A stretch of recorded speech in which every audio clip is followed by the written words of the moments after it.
Welcome, guys. We're going to talk about some coaching. How many of you have ever been coached in any form? Like sports would be the most common, have a life coach, a physical fitness trainer. How many have had that before? How many of you guys have? So almost all of us. Good.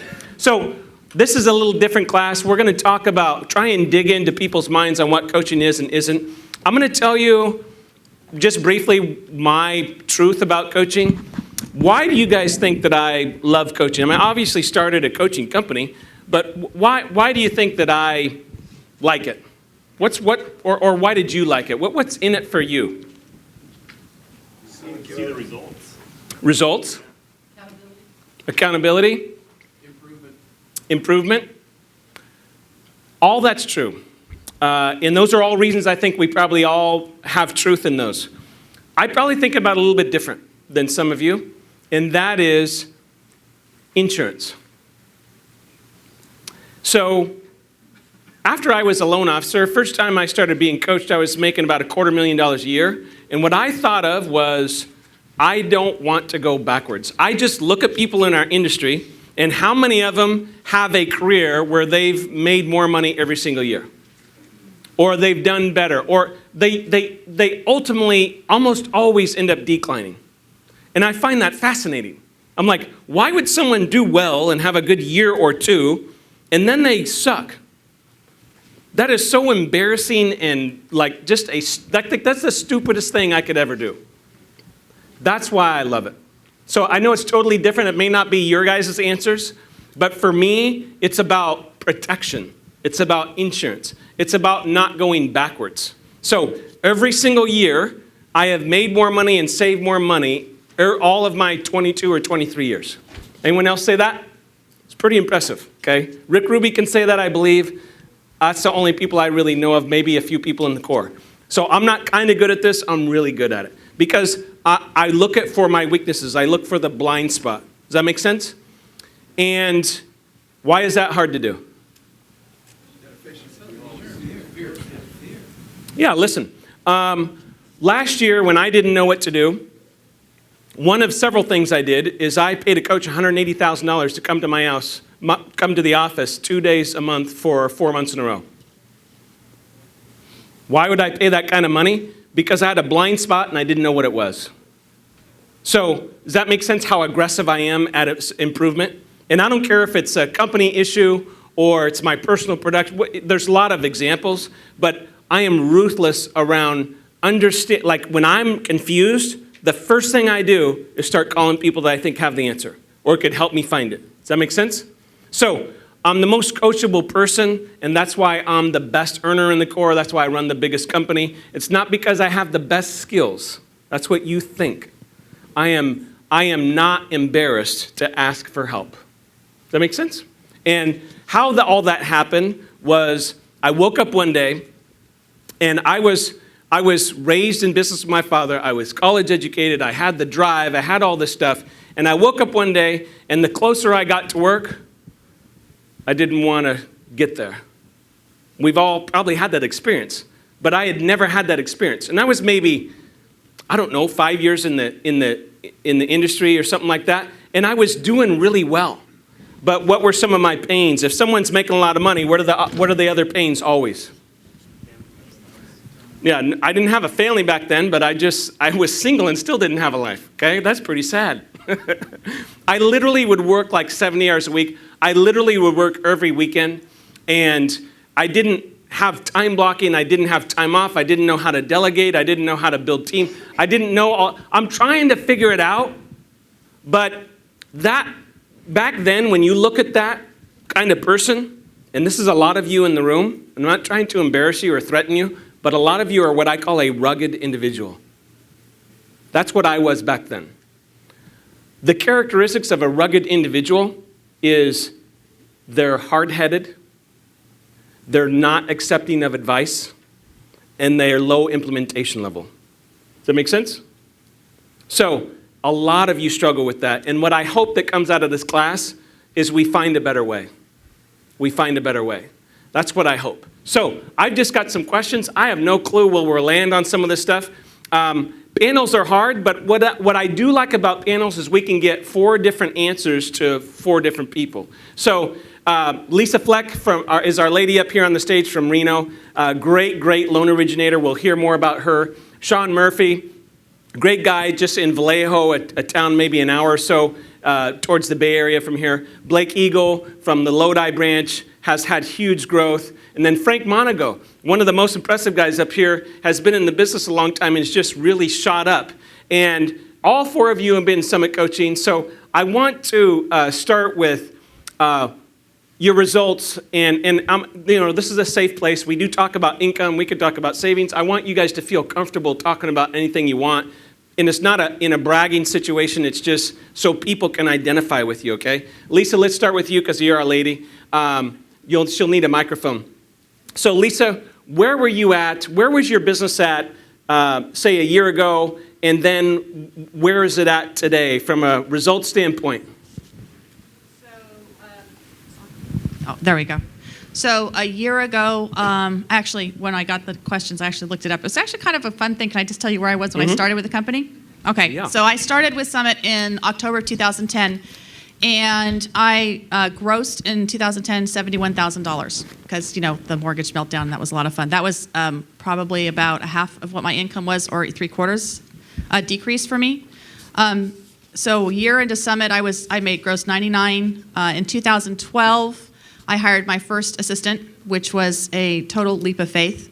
And we grossed 156. 2013 was 206. 2014 was 226. And this year, we're on track to do over 500. So you went from 70-something thousand to 500,000. Yeah. Unbelievable. In 5 years. Unbelievable. So started coaching. I started Summit coaching last March. Okay. So, yeah. So a little over a year ago. A little over a year ago, yeah. Sean, similar, I don't really care how you answer the question. What I'm looking for is where were you at and where are you at now? Well, Todd, I just started the coaching. I feel like it's just starting. You tried to quit, so yes, we will talk about that. Yeah, I struggled, but you and a couple other people talked me through it. Aaron Denton, my coach, was phenomenal. But I feel like it just now starting to pay off. So I'm hoping this next 6 months I'll really see the benefits of it. Because I fought it the first few months. I mean, honestly, I always thought of myself as I'm a sports guy, like a Hunter Pence. You would never coach the way he hits, but somehow he hits really good. And I don't think you'd ever coach the way I do loans, but somehow I do really well. And I thought, well, I can't be coached because I do it so differently. And then once Todd and Aaron talked to me and I kind of calmed down and realized, this stuff actually does work and is beneficial. And I really started catching my groove here towards the end of this semester, and I'm hoping to really see the benefits of it moving forward. Where was your business at, I don't know, a year or two ago, and what's it look like today?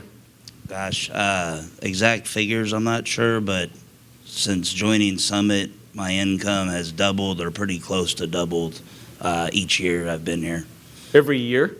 Pretty close, maybe 35% or. So how many years have we been working together?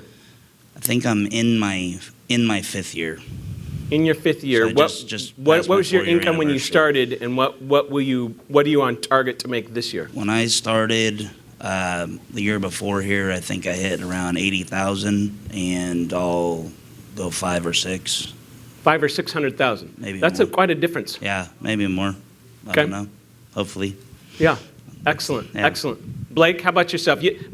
I gotta say this story because, I don't know. I don't want to steal your thunder. Let me see. If you don't share the story, I'll share it because it's a great story. Okay. I'm not texting here. I've got my numbers on my phone. In 2011, I made $70,215. I've actually been in the mortgage business for about 12 years, but that was the absolute low point, was less than I made my first year in the business. 2012, that number jumped quite a bit to 191. 2013, that jumped to 219. And then 2014, which was my first year of coaching, that number jumped to 414,000. And this year, I'm at 296,554 year to date, so that'll put me almost at 6 by the end of the year. Yeah, dude. So you went double. Yeah. That's And unbelievable. I also made a note here just because I thought it was kind of interesting, because the other leap of faith, kind of similar to what Lisa said, was hiring my first staff member and then hiring my second staff member. And, so I was looking at, kind of mid-year stats when I hired them. And so even last year in 2014, this same time, or in 2013, was at 115 year to date, and then, hired a staff member. That helped. And then in 2014, 183 midway through the year. So just big jumps with hiring staff members, and then obviously with coaching as well. Yeah, you tell it. I think you said this to Dan Miller or someone, and they told it to me. But and maybe you told me on the cell phone conversation one time. But you say this story, and you're like, it's something like you weren't fully committed to the industry because you really like being a football coach. Right. Tell that story. Well, my career goal was always to make some money doing mortgages, and then go be a football coach someday. Part of that was my mindset, and that I only believed that you could make about $200,000 a year doing mortgages, because when I first started in the business, I worked 60, 70 hours, and that was at the height of all the hours I could put in. That was the most I could ever make. And I didn't really believe you could have that balance that you want. And so it was only about 2 years ago that I finally realized, A, the opportunity that was here, and B, that there was a way to do it without absolutely killing yourself and having no time to do anything fun. And so that was kind of where it clicked for me, that I can actually do this and have a career and be really successful and make a lot of money and still go do the things I want if I build a team and do all the things that they talk about in coaching. Yeah. I want you guys, I'm going to tell you in this class how to take notes, and I'm literally just going to tell you what to write down. So I want you to take a blank sheet of paper. When you write things down, it processes better, right? It gets in your head. So that's why we do this. Write a blank sheet of paper. The first thing I want you to write down, that you may or may not believe, but I want you to write it no matter what, is I can double and triple my income. I can double and triple my income. Just write that statement down. I don't care if you want to do it or not. I didn't ask that. It's just a statement we're going to write down. The second thing I want you to write down is mindset counts. That's what Blake just shared with you. Once he discovered that he could do both, that it is possible, then he was engaged. And that's when his results came. That makes sense? It wasn't, let me stand back and see if it happens and not be totally engaged and not be totally committed and see if it works. Because it won't work because you're not engaged. Is that right? So mindset counts. Okay?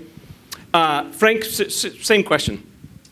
Well, unlike the other panel here, I'm a little more hard-headed than most of them. And so when I started with Todd, I started at the end of 2011, and we had a pretty good start. And 2012, my earnings were about 220. In 2013, they were 240. In 2014, they were 375, and this year will be 480. Nice. Huge growth. But a big part of it was the teams. And I was a little reluctant, a little hard-headed about wanting to add the team members because, of course, you can do it yourself, and having other people to be responsible for, and then the overhead and the other things. And so I finally gave in, hired the LP1. I was supposed to hire the LP2 first, actually, so don't do that. Hire the LP2 first. And we've got 2 LP2s now and an LP1. And if you spend as much time on your teams, it just gives you that much more capacity to do more business. I mean, it's really that simple. But you have to really invest the time and train your team up front. And I think Marcus was the one that told me, he said, I said, I hate training people. It takes up too much of my time. It's annoying. And he said, well, if you just do it right once, you'll never have to do that task again. And so I really embraced that. And I really, like I said, invested that time. And it's really paid off. And it's really, I wouldn't know what to do without a team today. So for those of you guys that don't have a team, really consider it. Put the time in, and you'll really see great results from it. So a couple things that Frank mentioned, I want you to write this down. When I hire a team member, my time doubles. And this is a big sticking point in coaching and to development, is that we have to find a way to leverage our time. Well, if I'm working 40 hours a week and I hire someone else that works 40 hours a week, now I've got how many hours? 80. So it's not really rocket science, is it? Yes, you can do more business with twice the amount of hours. It is that simple. There is no rocket science to it. The second thing I want you to write down from Frank is this. I only have to train once. It was a big trigger for me to get that. So I only have to train once. So I do a really good job taking on an LP1, and he or she is really doing good after a couple years, wants to become maybe an LP2 or a processor or something. Who trains the next LP1? That person. I don't have to do it again. I have to do a little bit, okay? But that person trains them. And so that was a big insight to me, because I felt the same way when I first started building a team. I was like, oh, I gotta spend all this time just arduous, okay? Okay, next, let's start with Lisa again. And my question is, what's the hardest part? I mean, coaching is a process. It's never ending. There's not an end date to it. We can always get better. You know, let's say you're making the money that you want to make. What could you work on?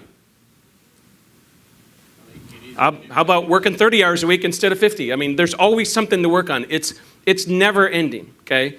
So I expect you probably have different struggles around this, but I really want to know, what was your biggest struggle with that coaching process for you? What was it?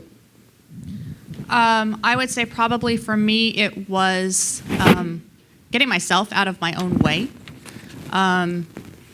Having to learn someone else's systems. I've been in the business for a long time, so I had my own systems, and of course I was convinced that they were absolutely perfect and I didn't need to improve them in any way, and that kind of went by the wayside very quickly.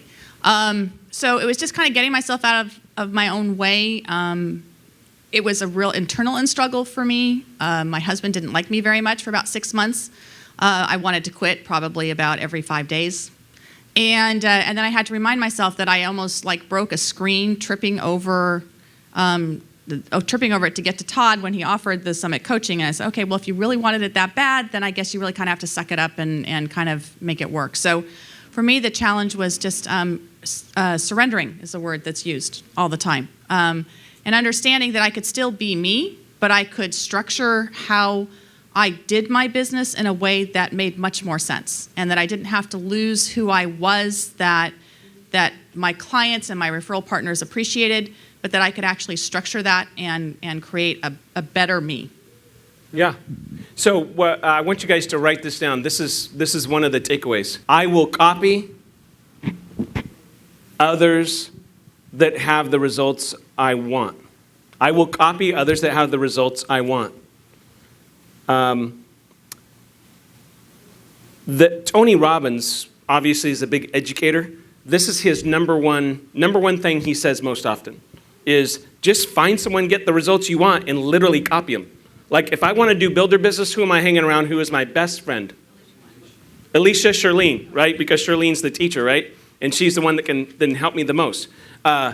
So it's like, that's just common sense. So sometimes I ask Charlene, how many people are just randomly calling you and like just inviting you over for dinner? And right, she says, not a lot. I'm like, dude, you would be my best friend, right? Because I want to learn how to do builder business. So that's an example of what I'm talking about. So that's great. You know, when you find someone, and they can't teach you everything. So give me an example. There are things that I'm better at than Rick Ruby and vice versa. So you just got to be smart about it. I just knew when I first met Rick that he didn't do more personal loans than me at the time, okay? He had in the past, but he was kind of washed up, okay? So he liked the team concept, and what he got from me is, well, I could hire someone to take loan apps, and I could do all that, and that's what I taught him. But I was so attracted where he knew how to make money running a company, and his net worth was already high by that point. So I was like, you got several $1 million, I don't. Let me just shut up and pray to you, okay? Let's just teach me Obi-Wan, right? And it takes a certain humbleness to be able to do that. Sean, for you, what was the biggest struggle so far? The forms were a big struggle at first. I just was like, all these papers, all these things to fill out, and I was thinking, God, I'm doing all this stuff. Todd, I'm doubling my production. What the heck do I need to write all this stuff out to prove I'm doing it? And I just didn't think it made any sense. And then, you know, I love this freaking company. Let me just say that. I outside of my family, I love it. And I see so many people in the audience that I've just considered great friends now that I just couldn't imagine not being around. And I just said, you know, Todd is where he's at for a reason. You trust him, do it. So then I started filling out the forms. I didn't really complete half of them. I wasn't doing them all.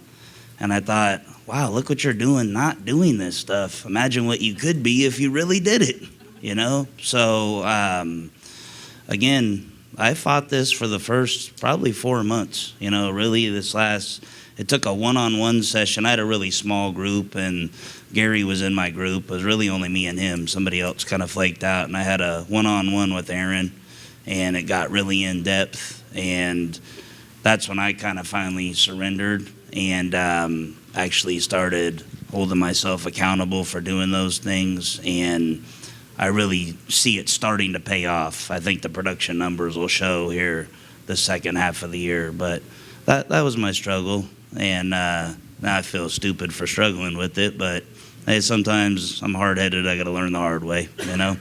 Yeah, that's that rugged individualism. So write this down. This is the big takeaway is I must surrender to the 5 forms.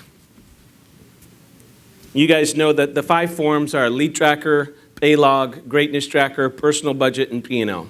Those are the 5 building blocks to the core. And so the reason that those are so important is because they show the coach what needs work. If we're halfway through the month and your goal is 80 leads, and if I'm halfway through the month and I'm coaching Sean, he should have 40 leads. If he doesn't have 40 leads, guess what I give him homework on? When I say that out loud, you're like, well, Todd, how come I just can't catch that myself? Right? Some of you, that ran through your head. I don't know why. We just can't.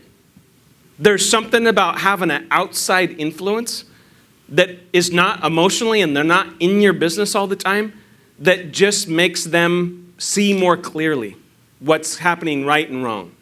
And that's really why one of the main reasons the process works so well.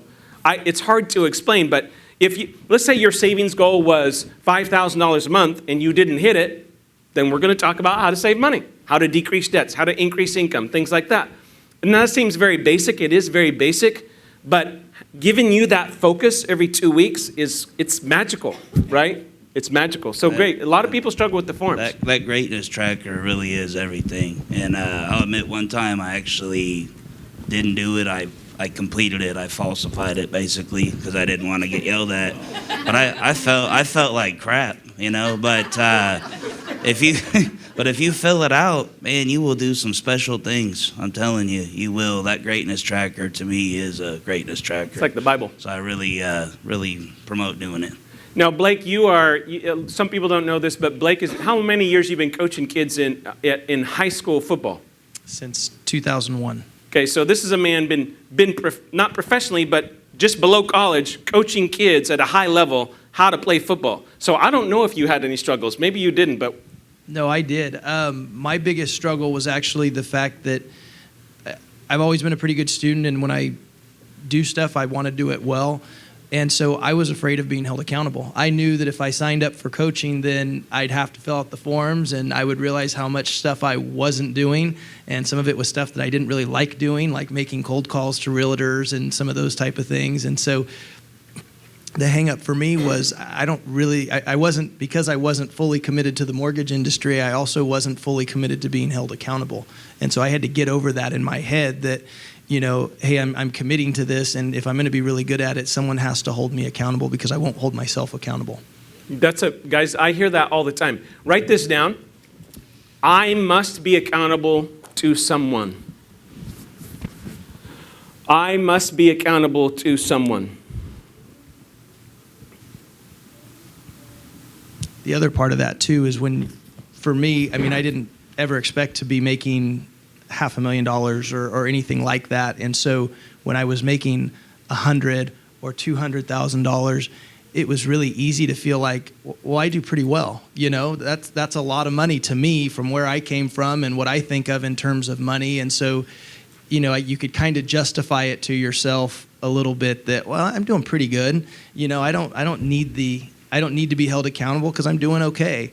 And but I just don't think you can grow really past that level without some accountability. Yeah, I think so. In order for us to reach our full potential, you need outside influence. I wish I could tell you I could do it on my own. I couldn't. And it used to be embarrassing for me to admit that. I don't have any embarrassment about that anymore. Because guess what? I've literally coached thousands of people. Literally. I have never found someone do it on their own.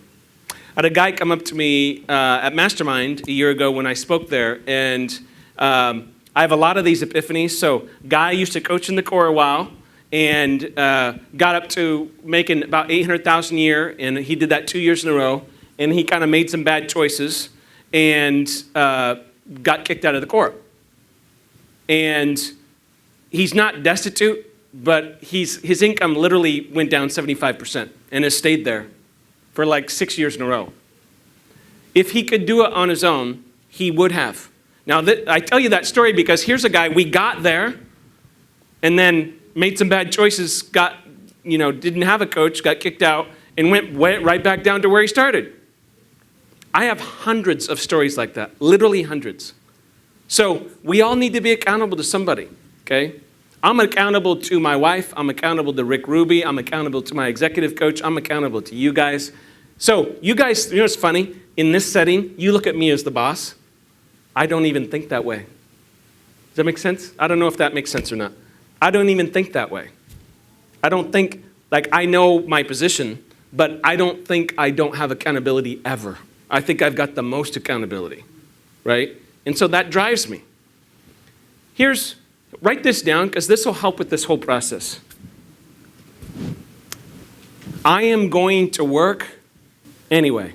Whether I hold myself accountable or Rick holds me accountable or you guys hold me accountable or I screw it all up, I'm still going to work. I'm 44 years old. I'm going to work. I'm not retiring. So why not what?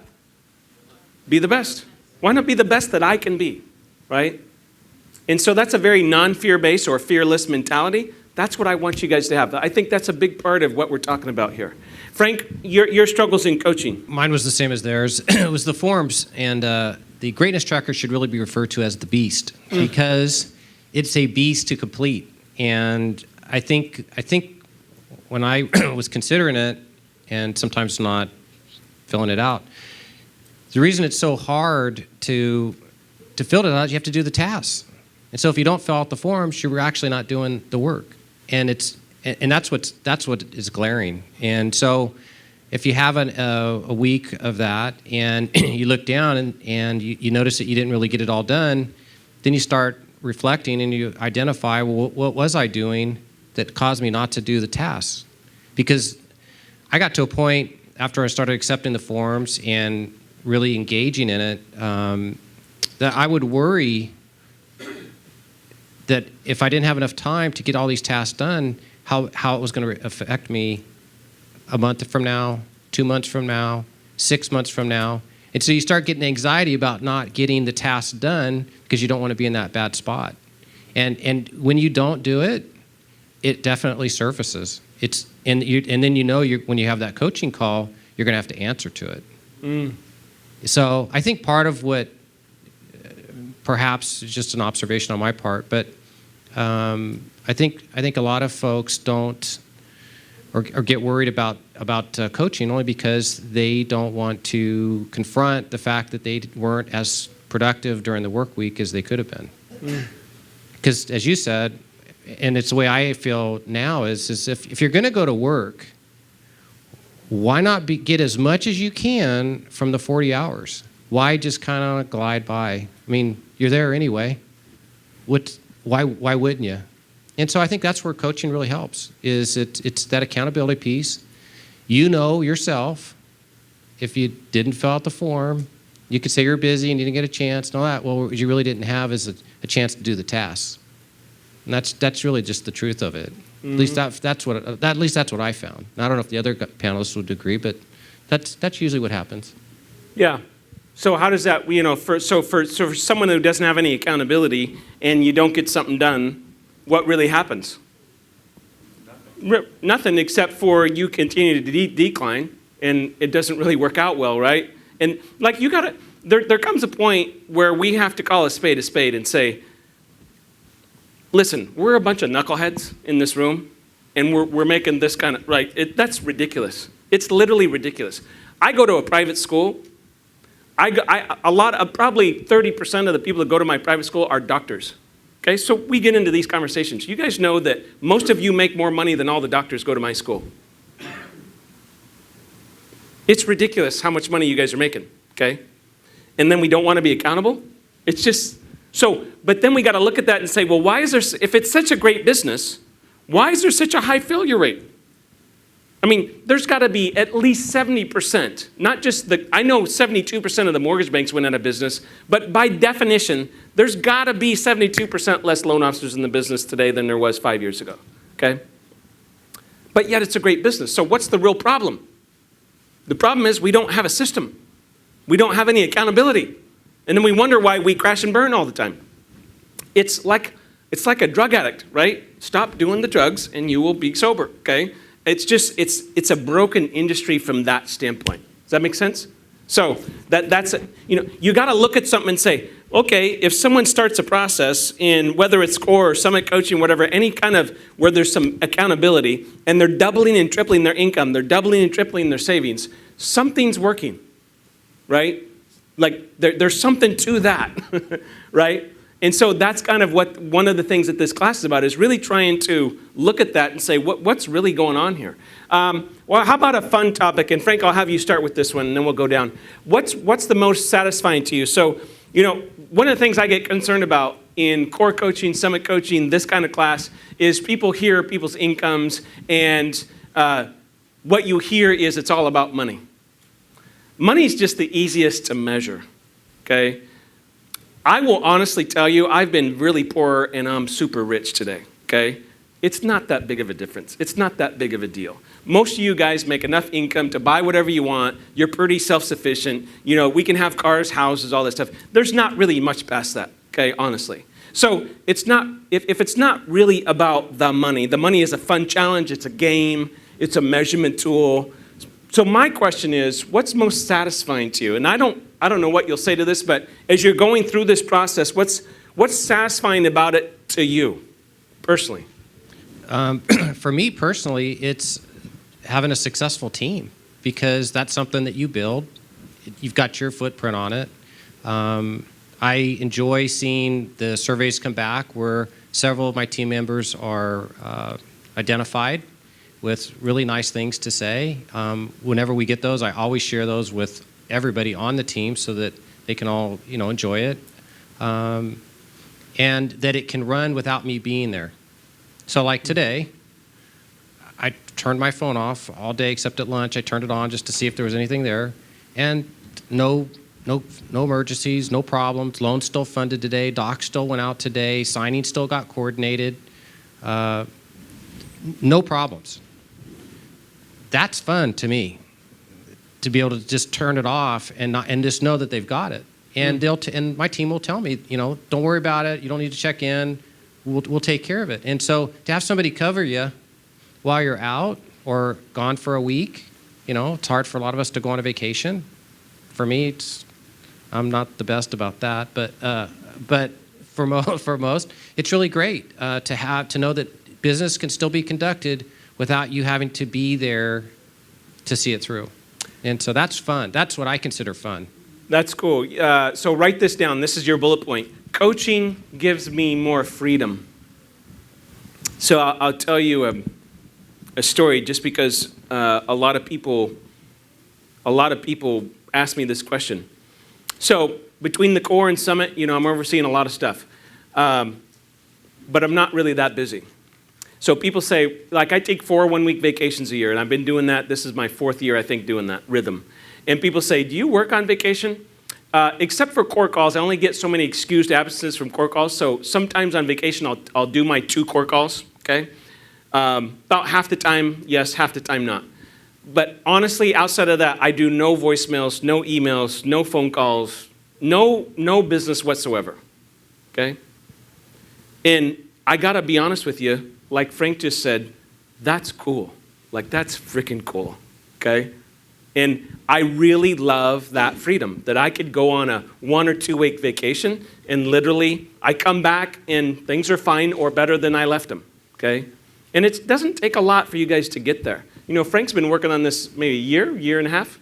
It's been about 2 years. 2 years. So it's not like it takes forever to get to that point, okay? Blake, for you, most satisfying?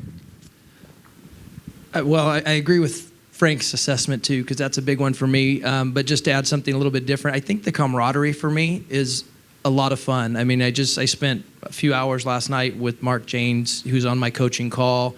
You know, and last year, Tanya Escobar was my coach, and spent a lot of time with her on one of the leaders trips. So there's just, it's fun to have people who are doing great things, who you can bond with, you can talk about things with, and really they become fans of your business and you become fans of their business. And it's, I don't know, it's just it's an exciting feeling. Not that you don't get that necessarily at the branch level, but you know, sometimes you might be the number one person in your branch, so you don't really have someone like that to bounce ideas off of or talk to, but the coaching calls give you that, and just give you that kind of camaraderie and sense of encouragement from the other people that you're on the call with.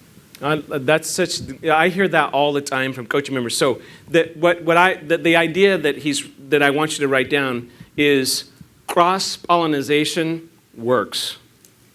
Okay? Cross-pollination.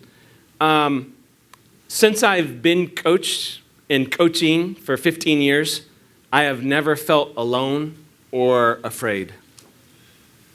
Because I have a family of people that, I mean, several in this room alone, but literally hundreds of people that if I ever got in trouble or something ever happened, or like, I bet you this would never happen to me. I've never taken drugs in my life.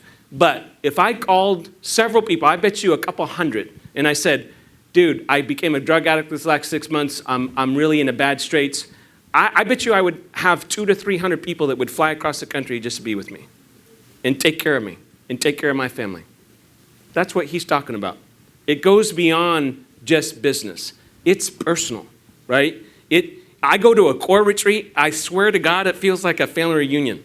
It's like coming here. You know, it's like, it's unbelievable because you've shared so much together. When you're coaching on a coaching call, I mean, raw stuff comes out. You talk, I mean, everything, there's no secrets, right? The kimono is open. And it creates such a bond between your co-coaches, right? Or the people that you coach with. So that's what Blake's talking about. That's great. Sean, most satisfying for you? So, you know, all these years, Todd, you know, I'm a hard worker, I'm honest, I care about people to a fault, but I've never set goals for myself. I don't know if I just didn't want to be accountable. I worked really hard and I'm good at things, you know, baseball or this, but I never really set goals. And about the time coaching started, man, I realized I'm getting fat as hell. I'm gonna have a heart attack and not see my son grow up. And I set a goal for weight loss, and then, you know, during coaching, at first I was filling out the goals thinking what you guys might want to hear or what made sense for my numbers instead of what I really wanted to meet. And the last couple of times I've actually set goals that I really wanted to meet. And it feels pretty freaking good, you know? Mm-hmm. And I actually never done that in my life. So that's pretty satisfying to me. You and said, actually meeting the goals too. Yeah, business and personal goals. Yeah. And the feeling of accomplishing those. Yeah. Right? Build self-worth, self-confidence. Yeah. Sean leaves me a message the other day. Hey, dude, I can't wait to see you next week. I'm down 35 pounds. You know, this is awesome. Just proud of himself for doing that. That's awesome. So here's the takeaway, guys. Write this down. I need a plan. Oh, Pranny, I'm definitely back in coaching. Forgot to say that. I need a plan. Does everyone need a plan? Do your kids need a plan? What happens with kids if they don't know when they're supposed to do things? Do they do them? No. You get upset at me. Hey, you're supposed to feed the dogs. Well, you never told me to feed the dogs. That was never part of my assignment. I didn't know, right? Well, that would be a dumb conversation, right? Now, if they know to feed the dogs by 8 p.m. every night, then you can have a conversation to hold them accountable. They actually like that structure. Now, we're 100% commission, But 1 or 2% of Americans are. But the other 90% all have a plan that's given to them by the boss. All we're talking about is your plan comes from coaching because you're 100% commission. Does that make sense? That's the difference. And that's another trigger. That's another reason that coaching works so well. Okay? Lisa? Okay, so they took a lot of the really They took all the good answers. stuff. They took the good stuff. So I have to fall back to, for me, it's really turned out to be predictability. To be able to say, this is, if I do A, B, and C, then I can expect the results D, E, and F. That's how it goes, right? So, an example of that right now would be, we've had a lot of personal family stuff for graduations, a wedding. It's been kind of crazy. And so my July doesn't look the way that it's supposed to. But for the first time in my life, instead of just like having this major panic attack, because I've been doing the coaching and I know, okay, well, I'm back in the office tomorrow and I'm hitting it like a son of a gun because I need to get July to where it needs to be, because if I don't start doing the activity now, then July is not going to happen and August isn't going to happen in September. And so it's kind of that whole thing of I'm thinking more strategically, but I'm also not stressed about it. And that's kind of a strange combination, because it's like normally in the past I would have gone, before coaching, I would have gone, oh my God, what am I doing? How do I do this? How do I make sure that I'm going to get the results I want? And now that I know, it's like, okay, just focused on today. And with the support of the people I coach with and stuff like that, then I say, okay, if I just do the activity and I track it, I trust and know that everything is going to come together and come to fruition the way it's supposed to. Mm-hmm. And so that to me has been the biggest aha. I still have my mini panic attacks, but they don't keep me up all night, so that's good. You have faith. I have faith. That's a great word. I have faith that if I just do what I know I'm supposed to be doing and what I've been taught to do, that the end result will come. And I don't have to get emotional about it. It just becomes just very simple and very clear, and that's really kind of a cool place to be. Guys, I would tell you, one of the greatest things that what Lisa's touching on is you have faith through structure. And so what I mean by that is, when I first started in the business, and I think we all relate to this, I was super emotional. Like if I went 2 days without a loan app, I'm freaking out. Like literally can't sleep at night, like it was so emotional to me. And when you go through this process, it becomes very tactical, extremely tactical. And then where do we spend our emotion? Because this is the difference. I have, because my emotion's not getting sucked up with stress, I really take that emotion and it comes out as love to the borrower, love to the realtor, quality time with the builder. It comes out, you still have, it's not that we're not emotional creatures, we're not emotional in that area, right? And so we have all these emotions left over to do the good stuff. Does that make sense? And so that's what we're touching on here. That's a big one that can easily get overlooked. Okay, so now we're going to open it up to the audience. We're going to do some Q&A. You ask whoever you want, and we're going to free-form this a little bit. So who's got a good, juicy question? Amy, you want to do the mic for me? Who's got a good, juicy question? Just raise your hands, and then we'll ask it. Jay's got a juicy one.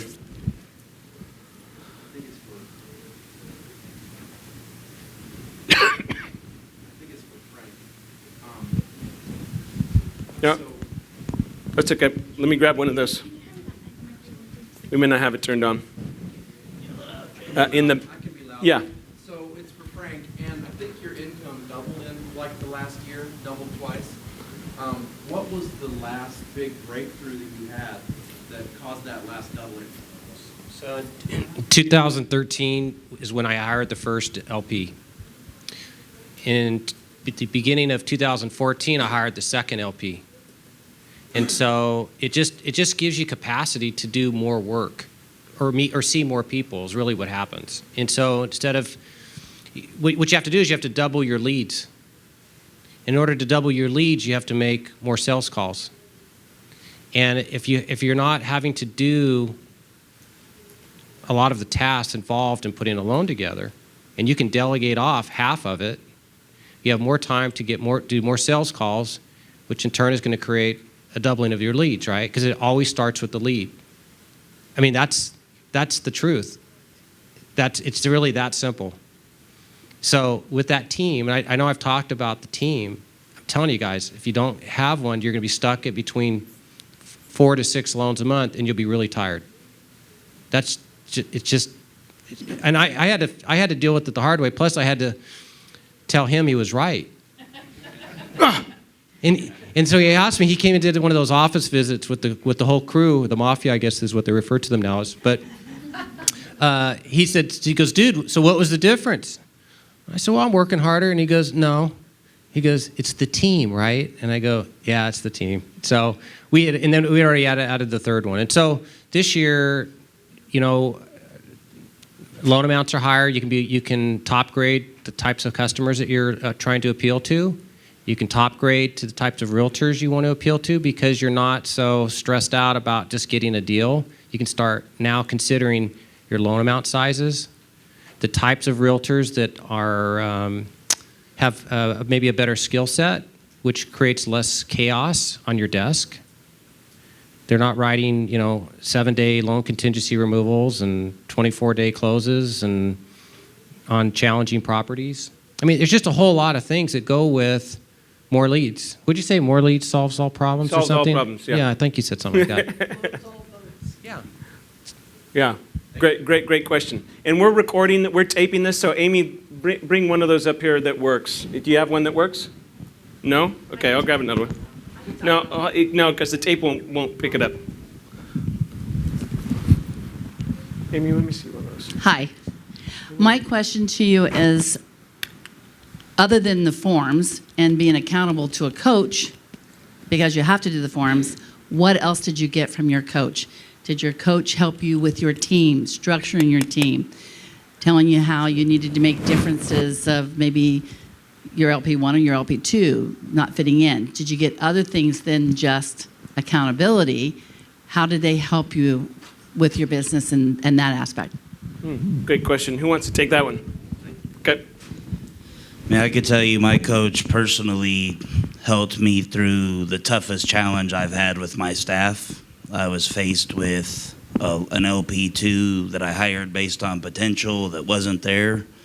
I'm very attached to my staff. They're like family. And it was between getting rid of her, cutting her back in pay and position. And I was freaked out. I was stressed out about it.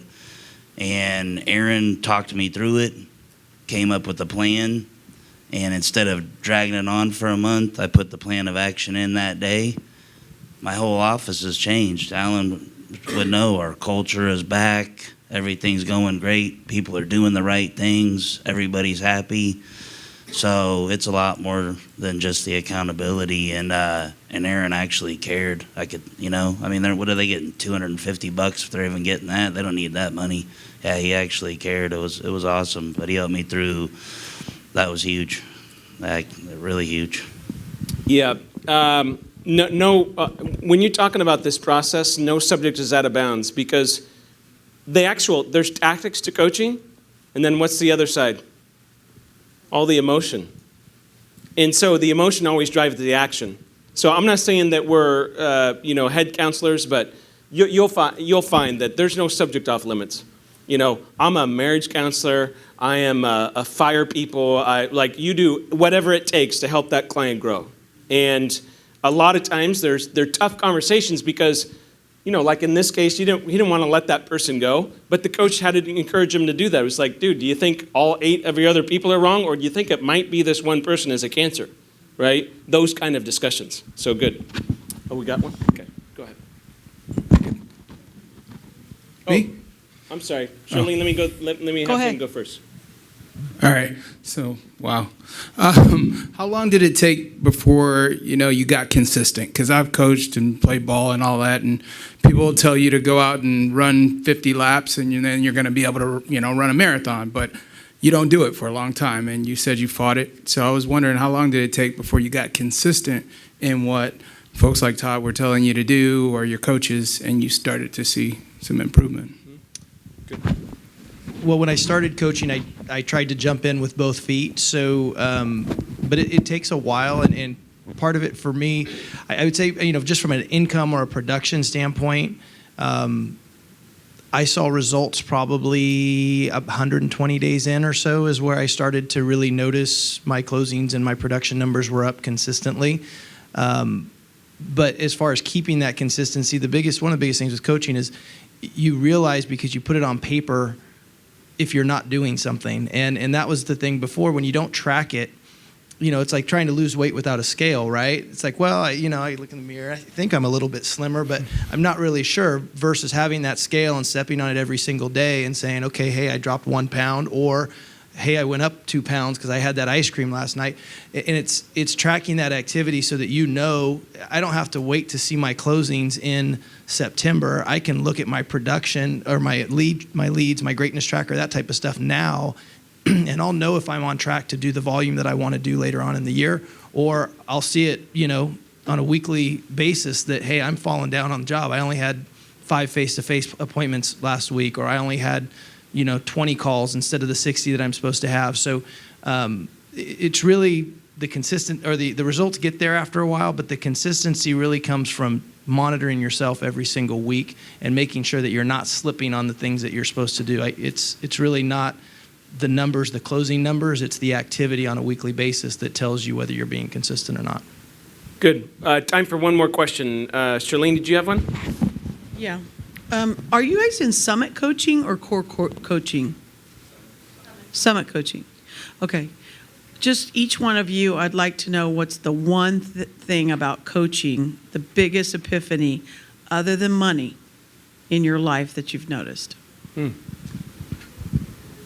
Gosh. The biggest epiphany. That I don't have to recreate the wheel, that I can focus on the things that I love to do because I've learned the process and the system, so that then that takes that having to feel like I have to do everything out of the picture. I can follow that system and then focus on the things that I'm passionate about, which is meeting people and helping them achieve their dreams. And so it's been a great balance. And then also taking the core forms and teaching my kids, which has been pretty cool. So that's kind of cool. Wow. My biggest epiphany, I said this earlier, I just learned what I wasn't doing while doing really good. So so I'm excited what I can do from here. But that was really a big epiphany to me. My biggest epiphany was really just the optimism that you get from your coach. It's really one of the most empowering things for me is that my coach, both of them that I've had, have seen more potential in my business than I did. They both look at what I was doing and what I could be doing, and they look at it and say, yeah, you can close 20 units. That's no problem. You just need to do this and this. And so for me, going from somebody closing 4 or 5 units, my thinking was never that big. It was never, I never thought of, well, yeah, I could close 25. It was like, now if I can get, 4 or 5 is not bad. I make 100 and something grand a year. It's decent. And I was happy there. But the coaches are just, they do such a great job of opening your eyes to what's possible and then being, your biggest fan and motivator along the way there. For me, what coaching brought has been order, confidence, and control of my desk and my destiny. That's what for me, that's what it really brings. It just gives you like a little bit of a peace because you know that you've got it. You know what you need to do. You know how to do it. It's right there. And it's, as Lisa had said, is you don't have to reinvent the wheel. They've already got a tire. It's round. It's right here. It's in the book. If you want a tire, it's right there. And there's a lot of resources to the core program as well. So if you need to help a realtor, if you need some personal help, or if you need something for really anything from a script to a process, a form, it's really at your fingertips. All you have to do is ask for it. That's awesome. I mean, where else can you get that? Yeah. Guys, let me summarize this by saying that I started out with the big idea of don't be a rugged individual. I hope that made sense.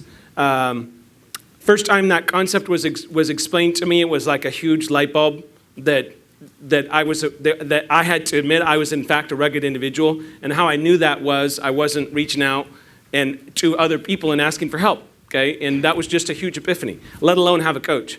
Let me leave you with this thought. Some of you will say, well, Todd, you would want me to be coached because you own a coaching company or because you're my employer. The real reason is this. You guys are different. you're 1% of people in the world, and it's very unique.